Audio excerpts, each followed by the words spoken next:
یو کس وی چې بغیر او دس نه ذکر او دعا غستېشم او غستېش. دویم تپوس دا کړی دی چې سیرت النبی د پاره کوم کتاب مطالعه کوم. سیرت المصطفی ګوره د مولانا ادریس کاندهلوي. یو کس وی چې یو کس ته غس خپل ځان د پاره زکات غواړي، نو د خپل ځان نه یادې د چانه چې زکات غواړي دی وایي چې بل چا د پاره غواړم. داسې کول شي نه، داسې کول لري بکار، بلکې یا صبر کول پکار دی. الله جل شانه به ضرورت پوره کی، او یا چې سړی ډېر سخت ضرورتمند شي نو بیا غوستې شو ته په ما د ضرورت ته مستحق.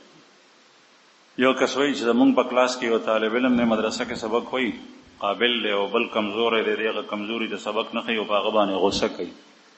نو که چېرې هغه کمزور طالب دی سبق ته نه پرېږدي ځکه په غوسه کوي، نو بیا په غوسه کولی شي، ځکه چې خپل وخت ضایع کېږي او هغه خو هسې هم په څه نه پوهېږي نه زده کوي. او ځکه چې د هغه استادان شته دی، کمزور طالب دی استاد ته وایي، استاد دی ورسره خواري کوي. یو کس وایي چې د سحر د مونځ نه فوراً پس اوده کېدل څنګه دي؟ د سحر د مونځ نه پس فوراً کاروبار ته تلل پکار دي. پکار دا وایي چې مارکیټونه دکانونه زمونږ سحر مونځ پسې متصل خلاصېدی او مازیګر بندېدی، لیکن دلته کې رواج بدل شي. رسول الله صلی الله علیه وسلم په احادیثو کې راځي چې د سحر وخت برکتی وخت دی، نو دی وخت کې سملاستل ګناه نه ده، لیکن دا وخت مبارک دی. مبارک وخت کې دا سړی اوده پاتې شو، نو دغه مبارک وخت کې کاروبار پکار دی، اوده کېدل نه پکار. البته که یو کس داسې دی چې هغه پښمني تهجد کړي دي، ډېر اوږد وخت په هغې رشته سملي نو سملاستی شي. یو کس وایي که د سردۍ یا د بیمارۍ د وجې نه د څاڅکو مسله وي د بولو، نو لاندې سړی جنګې اغوستی شي چې د پاسه باندې بله کپړه وي هغه اغوستی شي. یو کس تپوس کوي چې یو مزدور دی چا سره مزدوري وکړه، د پیسې ور نه کړي او دغه مالک ظالم دی، اوس دا مزدور څه وکړي؟ نو د دې تعلق د مسلې سره نه دی، مالک ته پکار دی چې د ظلم نه کوي او د مظلوم ته مزدور ته د خپل حق ورکړي.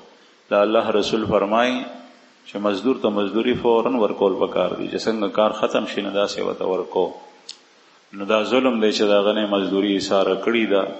او د ظلم باره کې رسول الله صلی الله علیه وسلم فرمایي الظلم ظلمات یوم القیامه، ظلم به په ورځ د قیامت تیاری تورې تیاری وي، دی به د هغې نه خلاصېدی نه شي. یو کس وایي چې یو سړی دی هغه د غنمو اوړه او د جوارو اوړه دواړه مکس کوي د کوالټۍ دپاره، آیا دا ګناه خو نه ده؟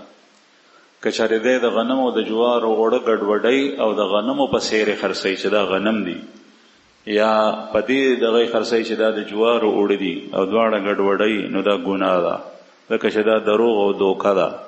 او که چېرې خلکو ته د دې ګډو وډو اوړو ضرورت دی او د په هغې باندې ښکاره لیکلي وي په هغې پیکټو باندې، یا وایي چې دا د دې بیمارۍ دپاره ده یا داسې کسانو دپاره ده او دا نیم غنم دی نیم جوار دی، نو بیا خرڅول جایز.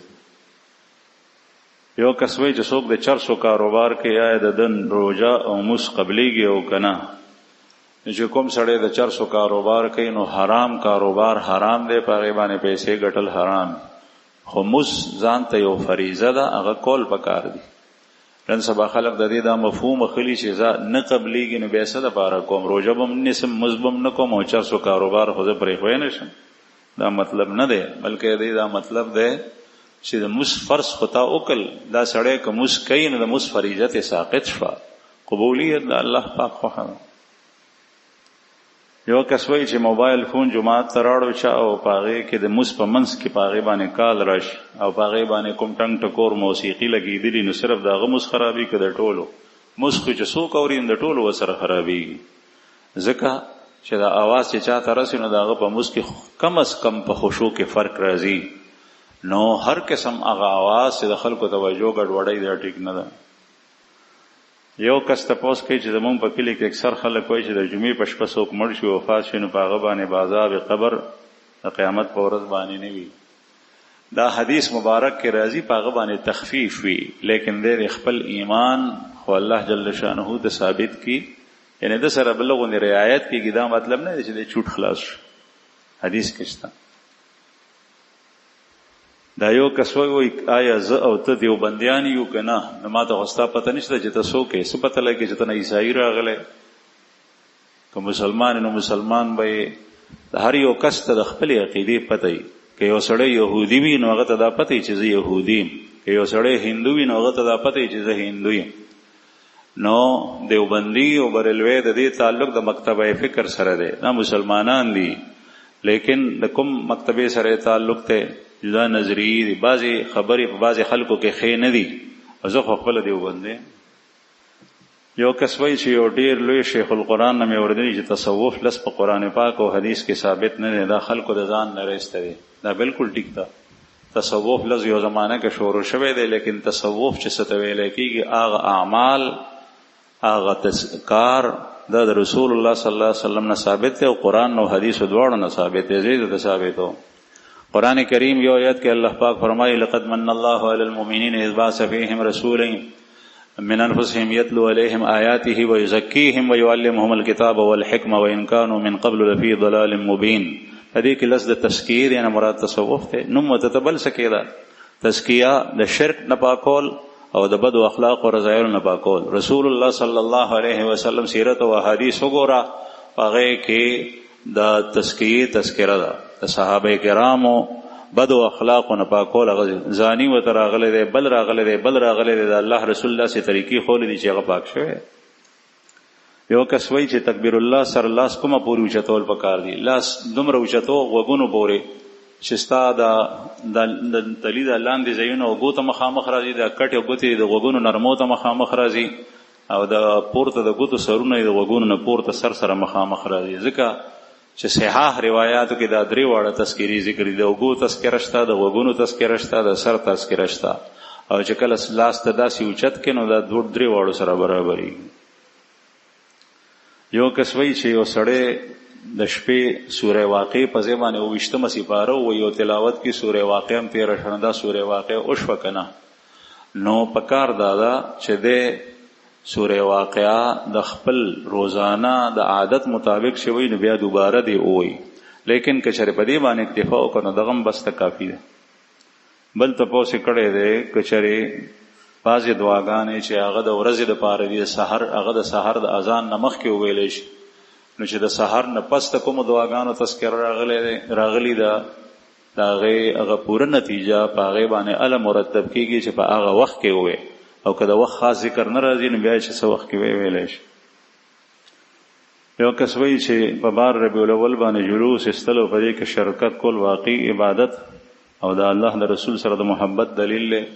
د الله د رسول صلی الله علیه وسلم سره محبت دا د ایمان جز دی لیکن محبت د هغې طریقې جدا دي. د الله رسول سره محبت هغه د جلوس په شکل کې او دا عبادت هم نه دی په دې شکل کې نه دی. د الله د رسول سره محبت دا دی چې هغې سکړي سړی هغه څیزونه اختیار کړي لکه کوم چې ذکر شو.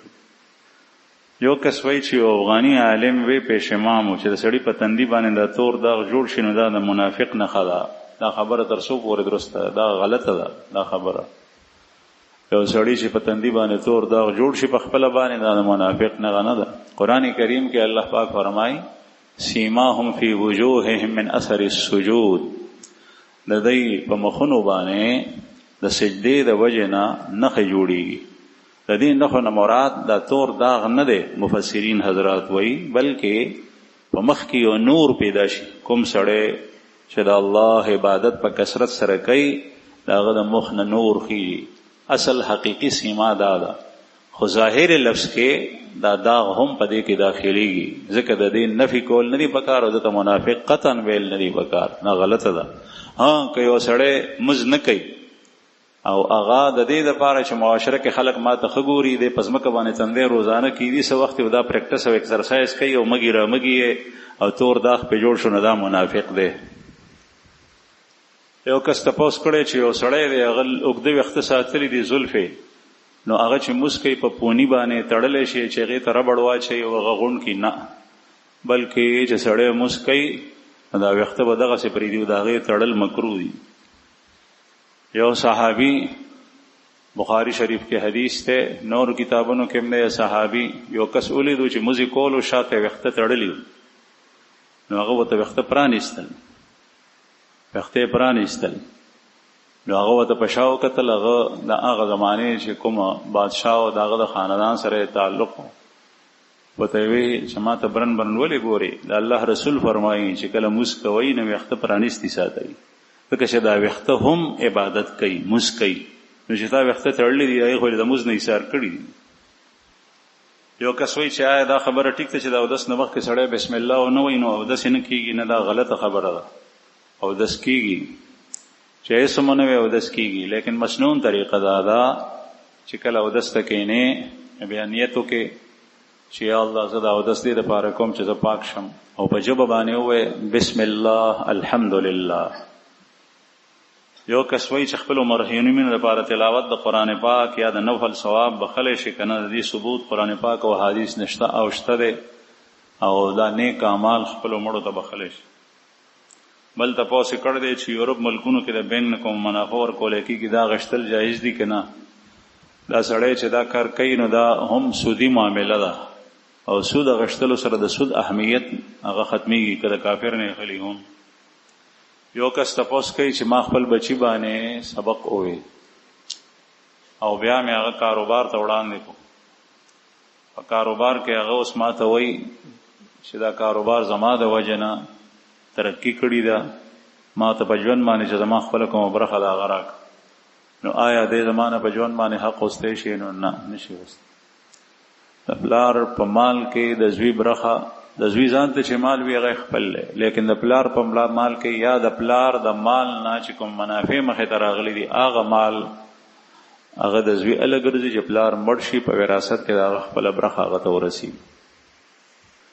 یو کس وی چې کوم کس قران پاک ته کنزل او کنه د دې سړی حکم دی، څه حکم دی، او داغه د دوستانو څه حکم دی چې څوک سره تعلق ساتي. قران پاک چې څوک کنزلو کی دا مسلمان هرگز نه پاتې کی، کافر شو. قران کریم د الله صفت دی، د الله کلام دی. الیاذ بالله سپک چې چوکته لغه سره مسلمان نه پاتې کی، او د کافر سره دوستی ساتل حرام دی، ګناه ده.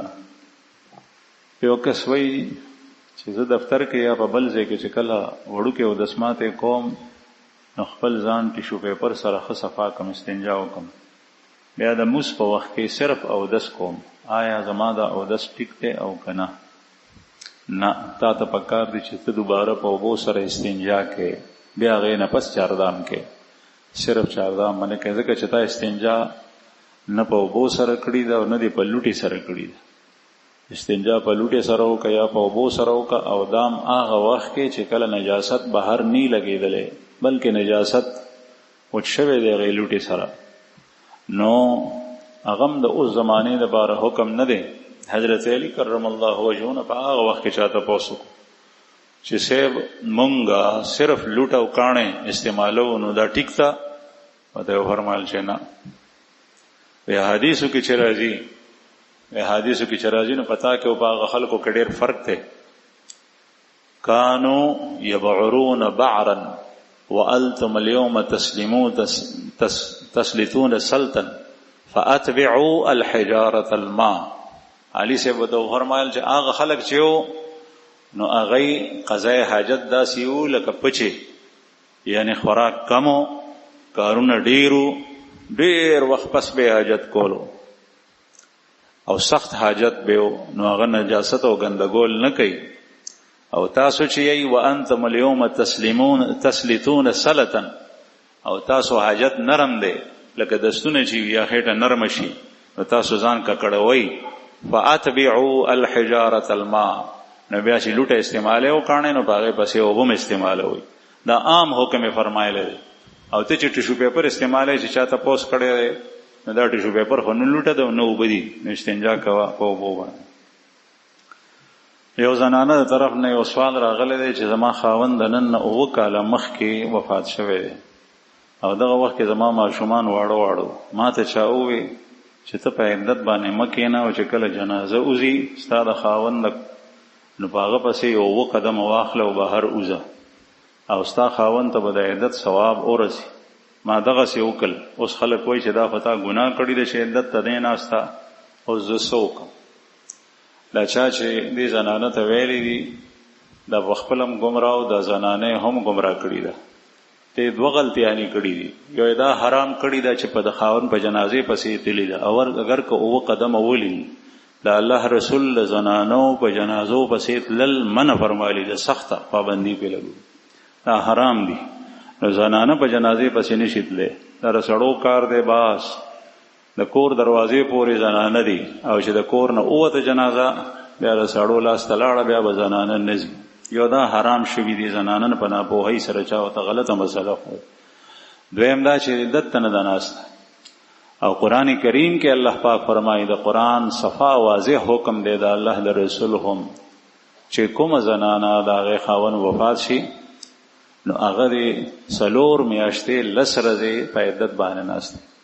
او عدت تیرول څنګه د خاوند سره چې په کوم کور کې وخت تیر کړی دی، که د خپل ذاتی ملکیت او که د کرایې او په هغه کور کې وپاتې کېږي. یو دویم دا به د بل چا سره دې دوران کې نکاح نه کوي، نه به خبرې د نکاح کوي، نه به رشته د چا راځي، نه به دا چاته وایي، نه به دې ته څوک وایي. دا به هغه جامې او کپړې او ځان ته تیل خوشبویانې لګول او ځان سنبالول چې څه ته وایي ښایست او تزیین هغه نشي کولی تر څو پورې چې دا 4 میاشتې 10 ورځې تېرې شوي. نن سبا عموما ښځو باندې پریان راشي، بیا کله یو ځای ته استولي، کله بل ځای ته چې ضرورت دی زمونږ د زنانت لای شي، حالانکې ضرورت دی زړه تنګ شوی، نو زړه خو تنګي او دا شیطان تنګوي. بهر حال دام حرام دی چې عدت ته په کور نه دی تیر شوی، او دام حرام چې خاوند پسې تلي، او دا خاوند پسې د عدت تیرول د خاوند د ثواب د پاره نه دی، دا د خدای پاک حکم دی تا ته بیل چې د الله حکم سو پوره کړي نو هغه ته اجر دی، ماجور دی، او چې د الله حکم پوره نه کړي نو په هغې کې ونیولی کېږي. د دې کفاره خو پیغمبر علیه الصلاة والسلام ذکر کړي نه ده، لیکن دې زنانه ته پکار دی چې توبه وباسي، الله جل شانه راضي کړي او د خپل دې ګناهونو معافي وغواړي، او که څه وسې کېږي د صدقې نو صدقه ورکړي.